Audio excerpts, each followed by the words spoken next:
जीवन को महान बनाने वाली प्रेरणादायक कहानियां, निस्वार्थ भाव से जगत कल्याण की सेवा में समर्पित महान व्यक्तियों के अनुभव। प्रजापिता पिताश्री ब्रह्मा एवं मातेश्वरी जगदम्बा सरस्वती के संग के रंग, ईश्वरीय यज्ञ इतिहास की झलकियां तथा परमात्म शक्ति अनुभूति से अपना जीवन श्रेष्ठ बनाने के लिए देखिए कार्यक्रम प्रेरणा। दीपक देता है रोशनी फैलाने की प्रेरणा, फलदायी वृक्ष देता है देने की प्रेरणा, मधुबन देता है महकते रहने की प्रेरणा, महान व्यक्ति देते हैं जीवन जीने की प्रेरणा। आओ प्रेरणा से दें हम सभी को प्रेरणा।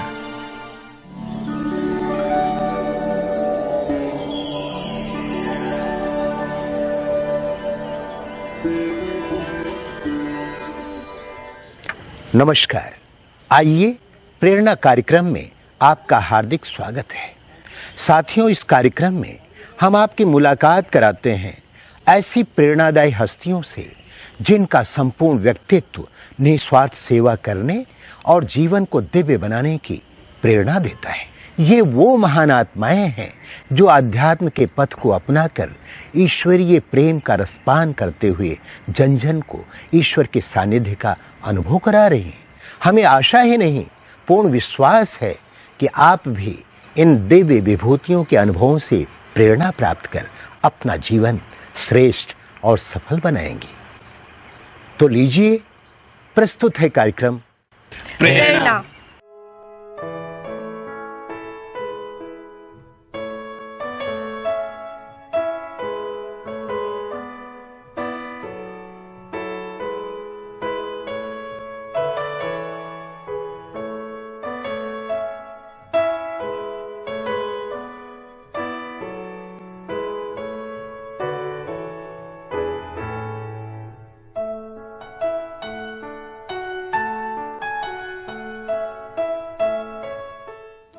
गुजरात राज्य में जामनगर अरब सागर से लगा कच्छ की खाड़ी के दक्षिण में स्थित है।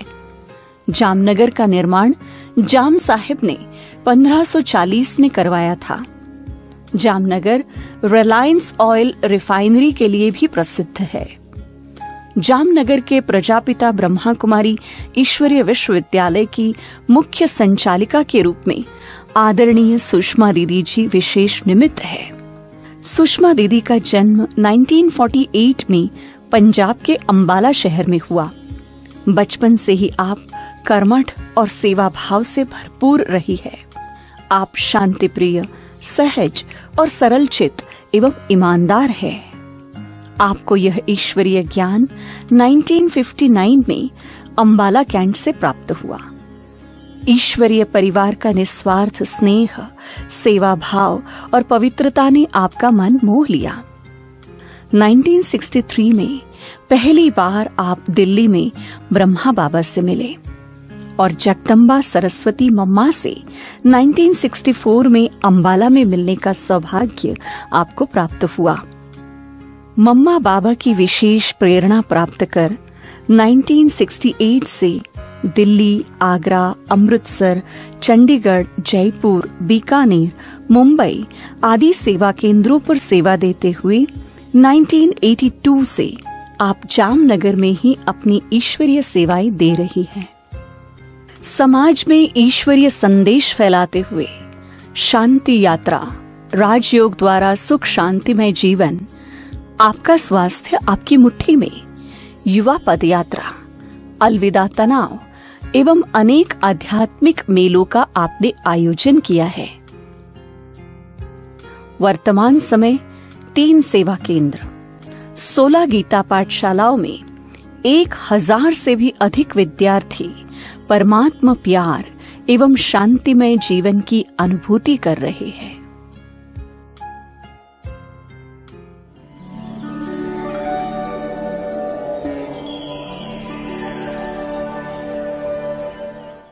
मेरा जन्म 1948 अक्टूबर में हुआ था। उस समय दीपावली थी।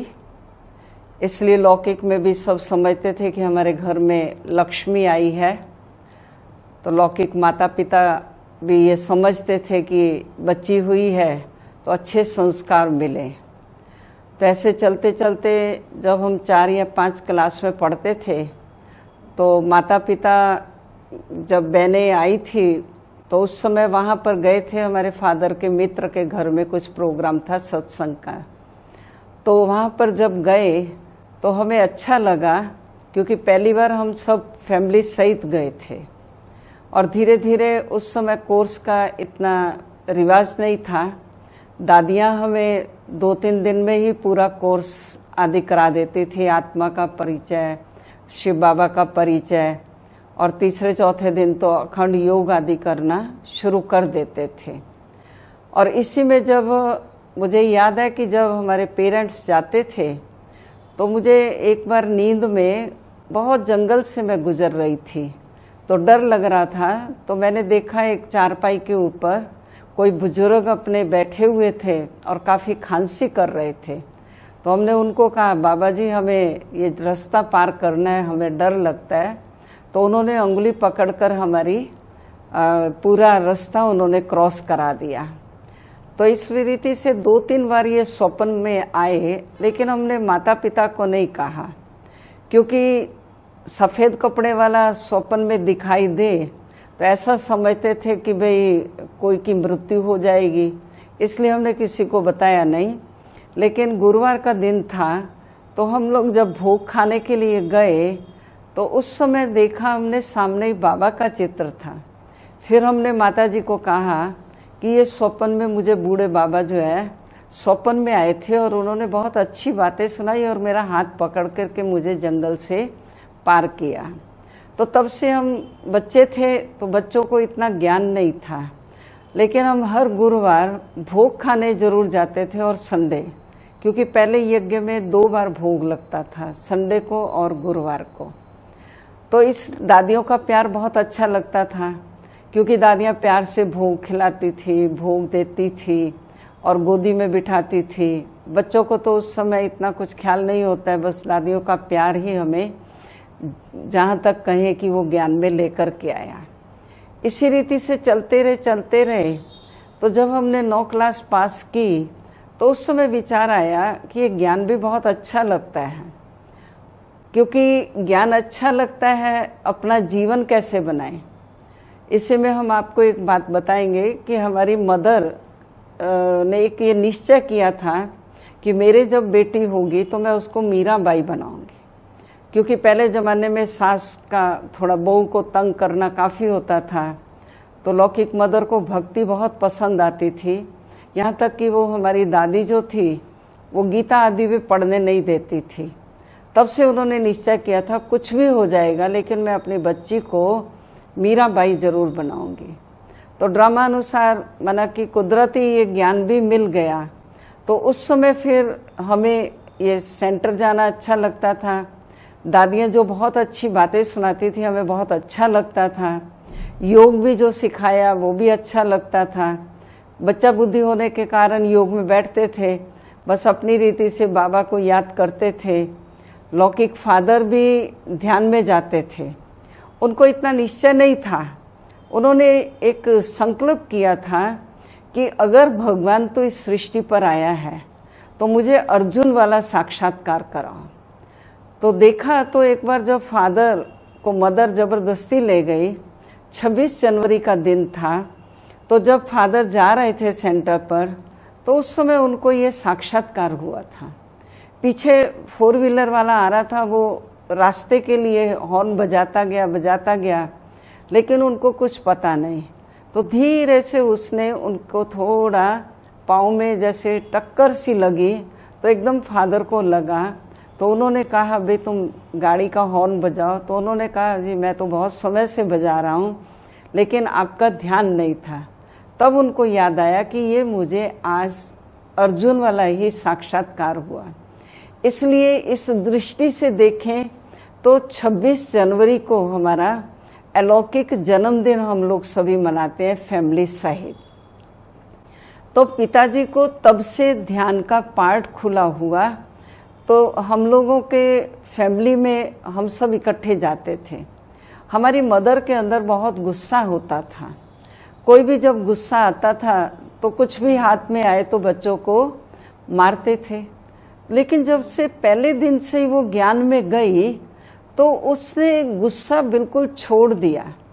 तो हमारे सामने एक फैमिली रहती थी जिनकी बच्ची अभी जयपुर में सुषमा बहन रहती हैं। तो उनकी मदर भी बहुत गुस्सा करती थी। तो उनके फादर ने कहा कि अगर तुमको भी प्रकाश जैसा बनना है तो ये संस्था में जा, तेरा भी गुस्सा कम हो जाएगा। तो हमारी लौकिक फैमिली को देखकर 3 फैमिली और ज्ञान में निकली थी, जिसमें हम तीनों बहनें ज्ञान में हैं। एक मैं हूँ, एक अम्बाला कैंट में आशा बहन है और एक जयपुर में सुषमा बहन। तो हम तीनों ही ज्ञान में निकले। पहले मैं निकली थी। उस समय भी हमें बहुत अच्छा लगा क्योंकि हमारे उधर से एक टीचर कन्या निकली थी। पूरे अम्बाला में आवाज़ हो गई थी कि ये ब्रह्मा कुमारियों में भाग गई। तो मुझे आया ये क्यों भागी, तो ज़रूर कुछ अच्छी बात लगी।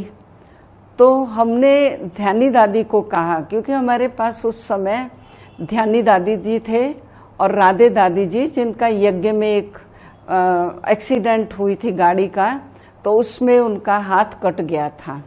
तो ये दोनों दादियाँ थी। बाकी तो हमारे अम्बाला कैंट में बहुत दादियाँ आई, जानकी दादी जी, कुंज दादी जी, सब दादियाँ आई। कोई ऐसी दादी नहीं थी जो उन्होंने अम्बाला में न आए हुए हों। तो दादियों का प्यार, दादियों से ही हमारा बचपन बड़ा हुआ, पले। दादियों ने बहुत अच्छी पालना दी। इसी बीच मम्मा भी आई थी। जब मम्मा पहली बार आई थी तो उस समय मम्मा के आगे 80 युगल बैठे हुए थे। तो ध्यानी दादी ने कहा कि मम्मा ये सब नए नए युगल हैं, छोटी उम्र वाले हैं। तो मम्मा ने बहुत सुंदर शब्द कहा कि अम्बाला, अम्बा का नाम बाला करने वाला है अम्बाला, इसलिए अम्बाला जो है बहुत आगे जाएगा। और कुछ वरदान भी अच्छा ही मिल गया था मम्मा के द्वारा, क्योंकि मम्मा अम्बाला में 2-3 बार आई, साल में 1 बार तो आती थी। तो उससे भी मिलना हुआ। और मुझे याद है कि हम 3-4 कन्याएं होती थी। मम्मा और दादियाँ तो जानती हैं हमारा भविष्य क्या था। तो वो कन्याएं थोड़ी फैशनेबल बहुत थी, तो उनको दादी हमेशा आगे रखती थी, मम्मा के साथ फ़ोटो खिंचवाना, और हमें कहती थी थोड़ा पीछे रुको तो इनको आगे रखो। तो मुझे आता था, मैंने सोचा चलो क्या है, मम्मा के साथ ही तो हैं। तो लेकिन जबकि ज्ञान में तो अभी मैं ही हूँ अकेली, तो तब मुझे पता चला कि दादियाँ क्यों आगे रखती हैं, ताकि उनका भविष्य देख करके उनको ये लगता है चलो किसी भी बहाने बाबा की सेवा में निकले। लेकिन हमें कभी फीलिंग नहीं आई थी। तो मम्मा ने मेरे से एक बार प्रश्न पूछा था कि तुम ब्रह्मा कुमारी बनोगी? तो मैंने कहा हाँ मम्मा ज़रूर बनूंगी, क्यों नहीं बनूंगी, मुझे आप जैसा ही बनना है। तो उस समय मम्मा ने कहा था कि अगर तुम ब्रह्मा कुमारी बनोगी, मैं पूरे यज्ञ को सच्चे घी का हलवा खिलाऊंगी। तो मैं बड़ी खुश हो गई। और मम्मा का रियली पूछो, ये एक मुझे वरदान मिल गया। तेरी याद आई, तुम भी तो आओ, माँ गोद में अपनी हमें भी बिठाओ। तेरी याद आई, तुम भी तो आओ, माँ गोद में अपनी हमें भी बिठाओ। तेरी याद आई।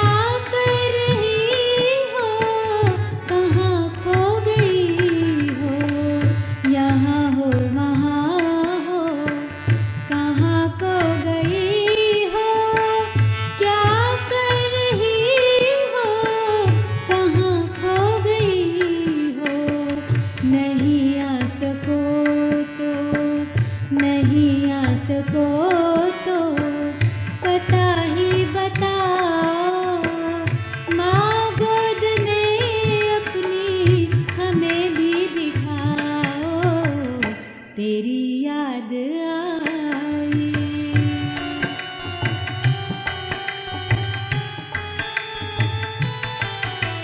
तो जब मैं मैट्रिक में आई तो मुझे पढ़ाई में इंटरेस्ट नहीं था, तो मैंने सोचा मैं सेवा में निकल जाऊंगी। लेकिन क्या है कि मैं बचपन से ही बहुत इनोसेंट थी। दुनिया की बातें, दुनियादारी क्या होती है, बस कुछ नहीं। एक भाई, माँ, बाप और मैं, तो लोग भी मुझे इनोसेंट समझते थे।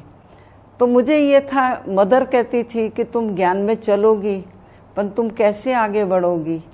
मैं कहती थी बाबा मेरे साथ हैं। तो इस रीति से जब मैंने कहा नहीं मुझे अभी सेवा में निकलना है, तो माता पिता ने हमारे ध्यानी दादी जी को बताया। तो ध्यानी दादी जी ने कहा कि ठीक है, बाबा से पूछते हैं, बाबा जैसे कहेंगे वैसे करेंगे। तो ध्यानी दादी जी ने फिर बाबा को लेटर लिखा कि भाई ऐसे ऐसे बच्ची सुषमा है, और उनके माता पिता भी पूछते हैं, बच्ची की भी दिल है कि ब्रह्मा कुमारी बनूं, तो बाबा आपकी क्या राय है। तो बाबा का बहुत सुंदर पत्र आया मेरे पास, अभी तक भी वो पत्र मैंने संभाल कर रखा है। तो बाबा ने ध्यानी दादी को जवाब दिया कि बच्ची को थोड़ा दिन अपने पास रखो, ट्राई करो, फिर आगे देखेंगे। तो मुझे दादी ने 15 दिन के करीब रखा और मुझे बहुत अच्छी तरह से तैयार किया, गुस्सा नहीं करना, क्योंकि मेरी इच्छा पूरी नहीं हो रही थी। तो मुझे था कि निकलूं, और ये कहते थे नहीं तुम पढ़ो। उनका भी कहना राइट था कि मुझे थोड़ा समझ मिले आजकल लोग कैसे हैं, ऐसा ना हो कल हमारी बच्ची वापस घर आ जाए। तो इस रीति से हम चले। तो हमें फिर ध्यानी दादी ने कहा अभी घर में जाना, गुस्सा नहीं करना, बिल्कुल भी नहीं, बस बाबा को याद करना है। तो मैंने कहा ठीक है। और भाई होते हैं, छोटे थे, तो वो जानबूझकर कुछ ना कुछ करते थे। तो कहा कि नहीं मुझे गुस्सा नहीं करना है।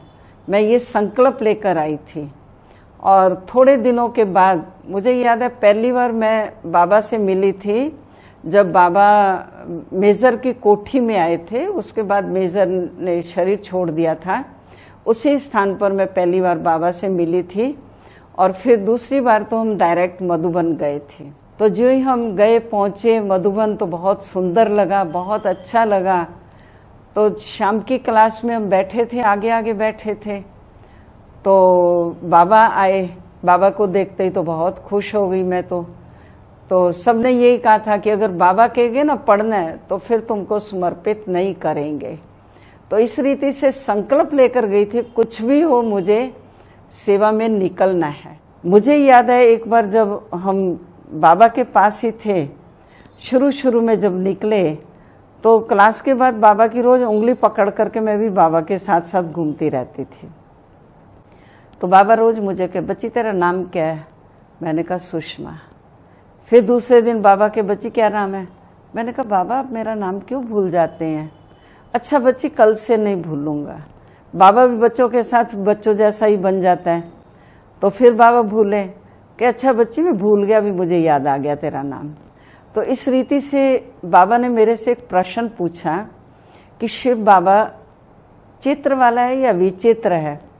ज्ञान तो बुद्धि में बहुत नहीं था, लेकिन थोड़ा आया विचित्र, माना अजीबोगरीब। तो मैंने कहा शिव बाबा तो विचित्र है। तो बच्ची अब तुम्हें भी जहाँ भी जाओ वहाँ ऐसी विचित्र सेवा करके दिखानी है कि जो बाबा खुश हो जाए। मैंने कहा ठीक है। बाबा ने कहा करोगी ना। मैंने कहा हाँ जी बाबा। तो बाबा ने कहा ठीक है। तो फिर बाबा ने मुझे यहाँ सेवा में भेजा। आज भी देते हो बाबा पालना साकार की, आज भी देते हो बाबा पालना साकार की। भर के जाते सब यहाँ से झोली तेरे प्यार की, आज भी देते हो बाबा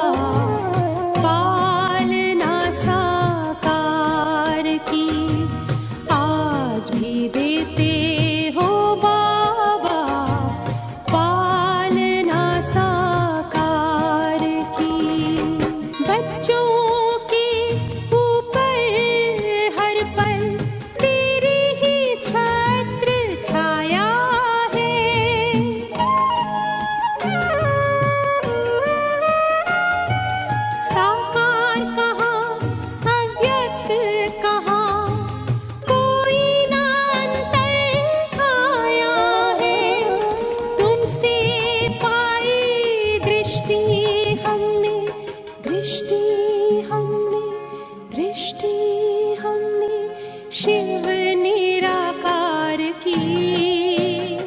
हमें ये कभी नहीं आया कि मैं किसी के आगे क्यों झुकूं। मैं बड़ी हूँ, इंचार्ज हूँ, मैं कभी ये सोचती नहीं। बाबा का, मुझे मम्मा का ये शब्द याद आता है कि बच्चे अगर किसी को झुकाना है, आप 10 बार झुकोगे तो वो एक बार झुकेगा, और झुकने वाली आत्मा ही आगे बढ़ सकती है। इस रीति से हमारी सेवाएं भी, द्वारका की सेवा बढ़ी।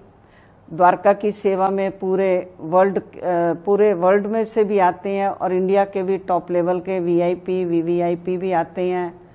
कोई ना कोई महीने में 8-10 ऐसे भी आते हैं जो गवर्नमेंट ऑफिसर्स होते हैं। इस रीति से न जाने वहाँ से कितनी सेवाएं बढ़ी हैं, पाठशालाएं खुली, कई सेंटर खुले, वो तो बाबा जानते हैं। लेकिन हम निसंकल्प होकर सेवाएं करते हैं। हम सोचते हैं हमें सेवा दिखाए कि नहीं करनी, लेकिन बाबा को प्रत्यक्ष करना है। यही एक लक्ष्य हम लेकर चल रहे हैं, और यही लक्ष्य हम हमारी बहनों को भी देते हैं, हमारे आने वाले भाई बहनों को भी यही लक्ष्य देते हैं। बुद्धि में एक ही बात रखो कि मुझे बाबा को प्रत्यक्ष करना है, न कि मुझे प्रत्यक्ष होना है। बाबा को प्रत्यक्ष करना माना बाबा हमें अपने आप ही प्रत्यक्ष करते रहेंगे। हमारी मुख्य धारणाएं यही हैं कि बस बाबा का नाम रोशन करना है। उसके लिए मुझे जितना हो सके अशरीरी बनने का अभ्यास करना है। अभी मैं मौन भट्टी करके आई हूँ, आज ही आई हूँ, 2 दिन की थी हमारे पांडव भवन में। वहाँ बहुत अच्छी एक बात सुनाई थी संतोष बहन ने, बॉम्बे वाली ने, कि बाबा रात को 2 बजे उठ कर के, कईयों ने देखा कि दादियाँ, जो ब्रिजेंद्रा दादी जी बताते थे कि बाबा रात को 2 बजे उठकर जो पांडव भवन में ऑफिस है वहाँ दरवाजे पर खड़े होते थे। तो दादी पूछती थी कि बाबा आप क्या कर रहे हैं? तो बाबा कह रहे थे कि बच्चे, जो बंधन वाली आत्माएं हैं, खास मेरी बंधन वाली माताएं हैं, मैं उनको रात को बैठ कर के वाइब्रेशन देता हूँ ताकि उनके बंधन कट जाए।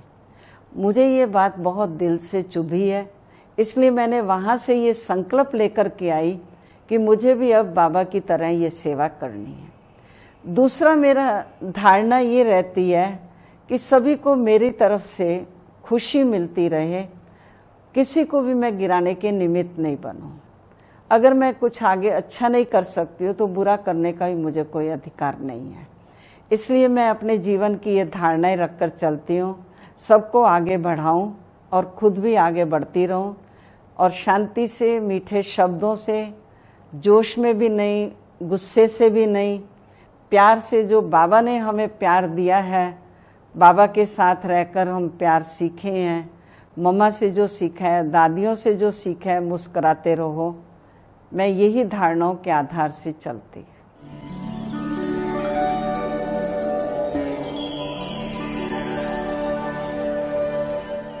दीदी जी ममता की मूरत हैं। दीदी जी के जीवन में दृढ़ता बहुत है, खुद पुरुषार्थ करते हैं और दूसरों को भी पुरुषार्थ कराते हैं। और दीदी की काउंसलिंग कैपेसिटी बहुत अच्छी है। जैसे आधा घंटा भी कोई उनके पास बैठे तो उसकी एक एक बात सुनती हैं और हर बात का रिजोल्यूशन देती हैं। दीदी जी बहुत ही सिंपल है, हमने कभी भी उनमें रोब नहीं देखा है। हाँ, रॉयलपन जरूर देखा है।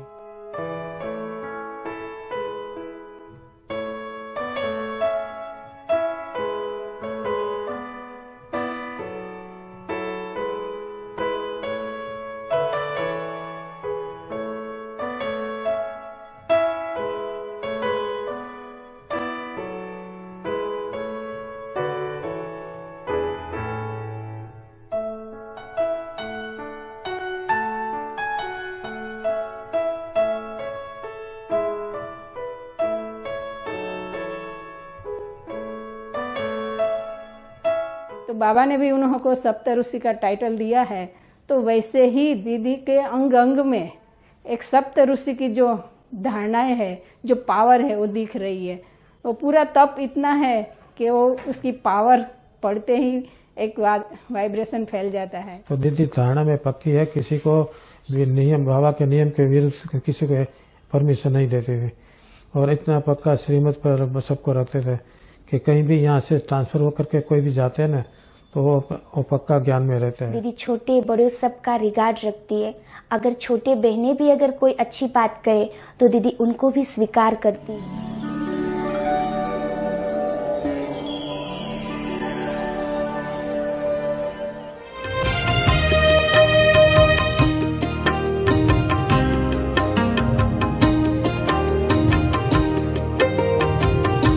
आपसे प्यारे बाबा, आपसे प्यारे बाबा, दिल का स्नेह रूहानी है। आ गए इतने करीब कहती जिंदगानी है। जुड़ा दिल का है हर तार, बाबा तुमसे प्यार पार। आपसे प्यारे बाबा, दिल का स्नेह रूहानी है। आ गए इतने करीब कहती जिंदगानी है। जुड़ा दिल का है हर तार, बाबा तुमसे प्यार पार। आपसे